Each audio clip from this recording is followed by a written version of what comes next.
Viewers, तेरे बिन के next आने 56 एपिसोड में एंड उस वक्त के जब मोर्तसिम और बेहया हया का निकाह हो रहा होगा, मीरब अपनी बेटी के साथ पहुंच जाएगी, उसको अपने साथ लेकर आएगी उसकी सहेली सबा। बस फिर क्या था, मोर्तसिम मीरब को देखकर हैरान हो जाएगा। उसकी कैफियत उस शख्स ऐसी होगी कि जो तख्ते सहरा में भटक गया हो, दूर दूर तक पानी मिलने की कोई चांसेस ना हो और अचानक ही मीठा पानी मिल जाए। मीठे पानी को देखकर उसे पाकर जो उस शख्स की कैफियत होगी वही होगी मोर्तसिम की भी। वो उठकर दौड़ा चला जाएगा मीरब के पास, मगर मोर्तसिम की असल खुशी की इंतहा वो होगी कि जब उसे अपनी बेटी मीरब की गोद में नजर आएगी, यानी वो बाप बन गया है और ये उसे अचानक ही पता चलेगा। ये फीलिंग्स तो शायद बयान से ही बाहर है। बस यूँ समझ लीजिए कि ये एहसास है जो किसी शख्स को उस वक्त होता है कि जो मौत के मुंह से अचानक वापस जिंदा बच निकले। मगर जरा रुकिए तो, जरा मीरब के एहसासात भी तो जान लीजिए।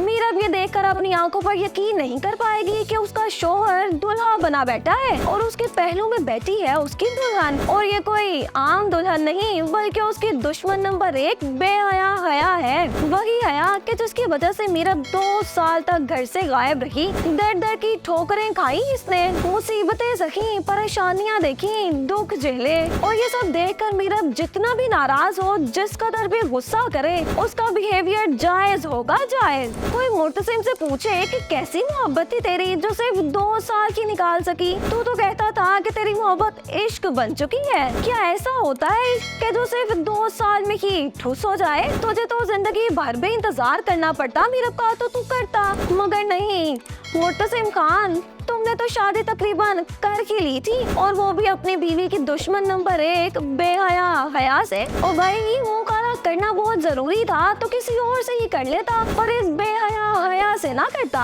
और यही सब गिले शिकवे होंगे मीरब को भी मोर्तसिम से। हो सकता है वो चीखे चिल्लाए, हो सकता है कि कुछ भी रिएक्शन ना दे और चली जाए वहाँ से अपनी दोस्त सबा के घर या अपने बाप के पोर्शन में या जहाँ से आई थी वहाँ, मगर वो शदीद नाराज होगी मोर्तसिम से। मोर्तसिम की एक हरकत ने मीरब के घर से जाने वाले गुनाह को धो डाला। अब भुगते मोर्तसिम, मनाए मीरब को, उसे मनाना ही पड़ेगा मीरब को। अब देखती है कि मीरब आसानी से मानेगी या मुश्किलों से, पर वो मान जरूर जाएगी। और अब स्टार्ट होगी असल हैप्पी लाइफ मोर्तसिम और मीरब की, क्योंकि अब तो उनके प्यार की निशानी उनकी बेटी भी उनके पास होगी। यूं दोनों एक हो जाएंगे और यही होगा इस ड्रामे का एंड। मगर जरा इस बेहया हया की भी सुन ले। एंड उस वक्त के जब उसकी रजामंदी पूछी जा रही थी, मीरब आ पहुंची। उससे बड़ा सदमा, धचका, दुख और गम का पहाड़ नहीं टूट सकता है यहाँ पर। अब उसे पता चल जाएगा कि वाकई मोर्तसिम उसकी जिंदगी में कभी नहीं आ सकता। मीरब के आने की वजह से उसका निकाह हो नहीं सकेगा मोर्तसिम से। अब हो सकता है वो किसी भी रिश्ते के लिए हाँ कर दे या फिर अपनी जान अपने हाथों से ही ले ले। मगर सवाल ये है कि मीरब यहाँ अचानक से आ कैसे गई थी?